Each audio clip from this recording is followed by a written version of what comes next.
fitness, it's time to whip your bills into shape. It's the Great Meerkat Your Bills event. You can't touch this. Get great deals across your household bills when you switch between the 29th of January and the 5th of February. Oh, so can I stop working out? No, you need it more than anyone, Sergey. It's the Meerkat Your Bills event at Compare the Market. This year, it's all about getting back to business. So to help your staff return to the workplace with confidence, install clear protective screens from Summit Defence. These effective barriers are fitted to any desk or workstation. The reassurance of working in a safer environment. Available now for same-day dispatch. Just search Summit Defence. Summit Defence. For added protection in the workplace, we've got it covered. Need a website for your business? Then you need 123reg. With our new website builder starter tool, fill in a quick form and you can create a site in less time than it takes to brew a cup of tea. And it's just £1 a month. A website for £1? Yeah. Like £1? What don't you get, Gary? Oh, Thought stuff like that was expensive. Terms and conditions apply. Register any business name at .co.uk for just 99p to get your one-page site online. Pricing excludes VAT at 20%. Visit 123-reg.co.uk for more information. £1 sterling? Oh, this is going to be a long shift. 7 weeks from listening to this advert, you could be thousands of pounds better off. No, this is not a competition, and it won't cost you a penny to find out. If you've lost money on investments missold by a bank, like a stocks and shares ISA or investment bond, then in just 7 weeks, you could get it back through AMK Legal. No paperwork is needed. Simply text GOOD to 78900. That's GOOD to 78900. Seriously, 7 weeks. Nick Ferrari at breakfast on LBC. Call 0345 6060 973. 10 to 9 is the time. We'll talk more about lockdown and the easing thereof in a moment. Oliver, you will be the caller. There is a budget, about a month or so away, and a lot of attention on a lot of issues, one of which, of course, is the furlough. Now, it's currently costing 132 million pounds a day. Just imagine that amount of money piled up on the kitchen table. And the Labour Party is saying it needs to be reworked, indeed radically reformed, to use their words. Let's speak with the Chancellor's Shadow, Labour MP Annalise Dodds, who joins me now. Morning, Shadow Chancellor. How would Labour rework it? Good morning. Furlough scheme must become a smart furlough scheme in line with those systems in other countries. So there's no training element currently within the furlough scheme for the vast majority of workers. The take-up of the government skills portal has been incredibly small. That must change. We must have that training element. We're setting out today how that could be delivered, but we also need to stamp out abuses within the furlough scheme. We've seen it, for example, being used to effectively enable redundancies. Now, actually, that scheme was meant to be supporting change in the furlough scheme. We also, of course, need to see much stronger action to create new jobs and to support those who are already unemployed. So we're saying the Chancellor needs to take immediate action in those areas as well today, not leave it until the budget. He needs to be acting much more urgently than that. How much money is being lost to abuse of the system, Shadow Chancellor? Well, we've seen some major companies, unfortunately, who have been keeping some of their workers on furlough and then deciding to fire and then rehire them. Now, that's not something that's preserving employment. We've seen the furlough scheme used previously to pay out redundancy, so just reducing the impact on the employer, not actually preserving that employment. That's not what that scheme was meant to be doing. And again, that fact it hasn't included training is really problematic. The government spent a lot of money on creating a skills portal. Very few people who are on furlough are even aware that it exists, let alone making use of it. That must change. But how much are we talking about, or do you not know? Well, we've only seen very recently from Liz, I have to say it's very difficult from an opposition position to work out exactly how many cases minority. There are many. The scheme has been but if you want to stamp out abuse with your scheme, don't you need to know how much is being... Major examples already.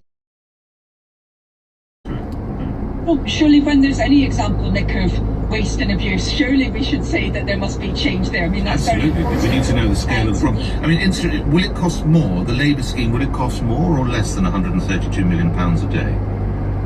Well, I would anticipate that it would cost less. Why do I say that? Because the OBR itself has forecasted that the overall gross cost of the furlough scheme would be falling in March to about 3.3 billion per month. That's the gross cost rather than net. When you take off, obviously, the taxation that's paid out of it, it would be less than that. But we're saying that this SMART scheme should be continued where there are restrictions and where there's a very heavy impact on demand.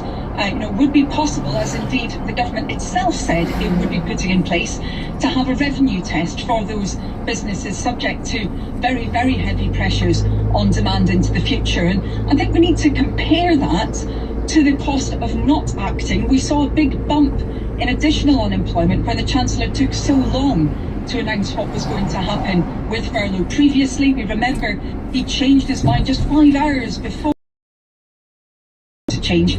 We can't have that kind of last minute. We need to see much faster action, and we need it now. Okay, just while I have the benefit of you with me, and I always enjoy speaking with you, I have to ask you, had you seen the presentation by the branding agency Republic last month? Because I note you don't have a flag by your side, and I thought the idea was now that all senior Labour figures, and outside of Sir Keir, a few come more senior than you should always have a flag fluttering. Annalise Dodds. Well, it's always lovely to speak to you as well, Nick. I've had some people trying to psychoanalyse all the books that I have behind me, which I'm afraid are just the ones that happen to be in my bookshelf rather than anything else. Did you attend that? Did you attend that briefing by that branding agency, or were you made aware of it? I was, and in the same way that we regularly commission research from a whole range of different bodies, I think all the political parties do that. It's always helpful to understand where people are coming from. I mean, particularly when right now we can't do the kind of doorstep. Right. I spoke with James Cleverly, of course, the other side of the benches from you. He had a flag by his side when we were talking about quarantine hotels, and I note that one of the recommendations from the presentation that you enjoyed last month, the use of the flag gives voters a sense of authentic values alignment, says this Labour research. But you don't agree? Oh, it's not that I don't agree. Where's but your I think flag, it's Annalise Dodds? I think it's look, I think it's really important right now. The critical thing, I think, is to show from all political parties, including the Labour Party, that we are really proud of what our country's achieved. I mean, yes, we've had a very, very difficult time over the last few months. Are you talking about the Labour Party now, or your because the Labour Party's had a bit of a difficult time, hasn't it? Shall we be candid? This research that was revealed in The Guardian earlier this week discovered that people find Alexander Boris de Pfeffel Johnson from Eton more relatable than Sir Keir Starmer. Then Sir Keir, of course, had to backtrack on Wednesday when he falsely accused the Prime Minister of lying. And now the New Statesman is questioning whether Sir Keir is up to the job. Do you think he is? And why is he not relatable? Well, of course I think he is. And actually, I've attended a huge number of different events with Keir, and I've seen how he's very relatable indeed, and actually how in many ways I think people can see Keir's vision very clearly. The fact not that according to your own research, Annalise, he's less relatable than Alexander Boris de Pfeffel Johnson from Eton, and this is for the Labour Party. What on earth has gone wrong? This, to be frank, is about the fact that we're in a national crisis, that quite rightly the Prime Minister has been in the media more often. I'm pretty confident that as people see more of Keir, they will understand what I see of him, which is someone who's very honest and upfront. And actually, what's happened with that, and with that case from PMQs, Keir realised that he'd made a mistake. He really quickly said, right, made a mistake, hold my hands up. He's very up way. Yes, honestly, I'm not questioning his honesty, please. I'm questioning his relatability, if there is such a word. But I mean, finally, here's the thing, isn't it? We have the Conservatives who've been in power for so long. They've presided over austerity measures. They, by anyone's measure, didn't have a great start to the prosecution of the war against COVID, and they're still ahead of Labour in some of the polls. Your party, not you personally, your party's going nowhere. It's wishy-washy, as this survey said in January, isn't it? Well, I don't believe that it is wishy-washy. We can always do better to make sure that our message is getting out. But quite frankly, exactly how my political party is doing right now, when we're in the middle of the biggest crisis that we've faced, well, economically in 300 years, when we've had the worst economic impact of any major economy, and when we've seen some of the worst public health statistics. You know, what happens with my political party, quite frankly, is not at the top of my agenda. I don't think it is at the top of Keir's either, because what we're focused on is getting our country out of this crisis, enabling us to return, hopefully, to a better future. That's what we're interested in. Of course, we want to see Labour doing better. You would anticipate that, but that's not the most important thing right now. Let's get us out of this appalling crisis. That's the really critical goal. And lastly, is the secret to winning back your foundation seats to dress smartly and salute the flag? Well, I hope you would believe that I always dress smartly. No, I mean all candidates. Those who are MPs, those who are prospective MPs. Is that the way to win back the trust of the North and the part of the Midlands? Well, I think that actually when I talk to people, they're not interested in spin. And, you know, I think it's really... so that was spin. You agree with me, that was spin. No, I wouldn't say that, but I think that it is important that really what Labour is putting forward are the ideas and the policies that will make our country stronger for the future. I think we've seen how, you know, our nurses, doctors, our key workers have shown the best of our country through this crisis, and yet we've still had those awful outcomes economically and in health terms. So we've got to learn from that, and Labour putting forward those solutions is going to be really critical for the future. Grateful for your time. The furlough scheme that would cost less. I think many of my listeners would support that idea. Thank you very much. As outlined by Shadow Chancellor Labour MP Annalise Dodds here on LBC, where the time is 9 o'clock. News is next. On your radio, on Global Player, and Play LBC. leading Britain's conversation. This is LBC. From Global's newsroom at 9 o'clock, Labour is accusing ministers of being too slow to act over new coronavirus quarantine hotels. The policy, forcing some international arrivals to stay in government-approved accommodation, will only come into force on the 15th of February. That's almost 3 weeks after the measure was first announced. Hotels say they were only contacted by the government yesterday, but Foreign Office... We know what we need to...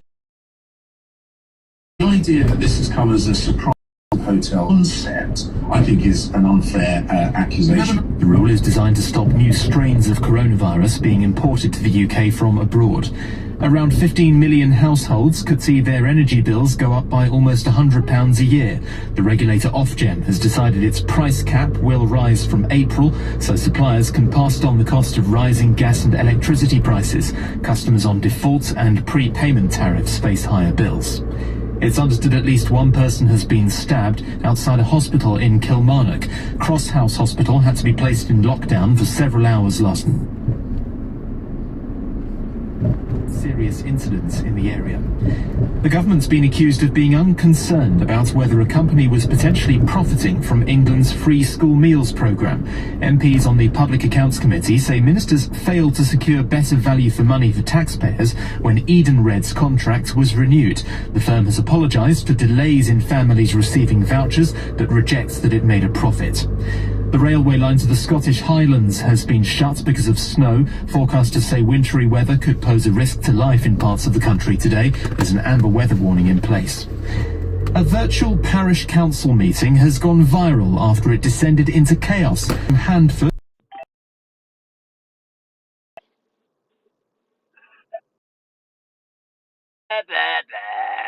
You're slack.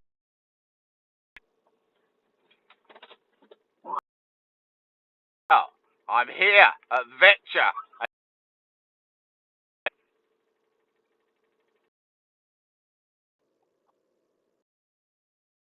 Yes, well,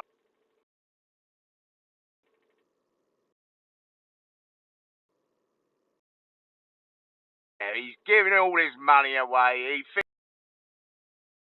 That's the reason, buddy.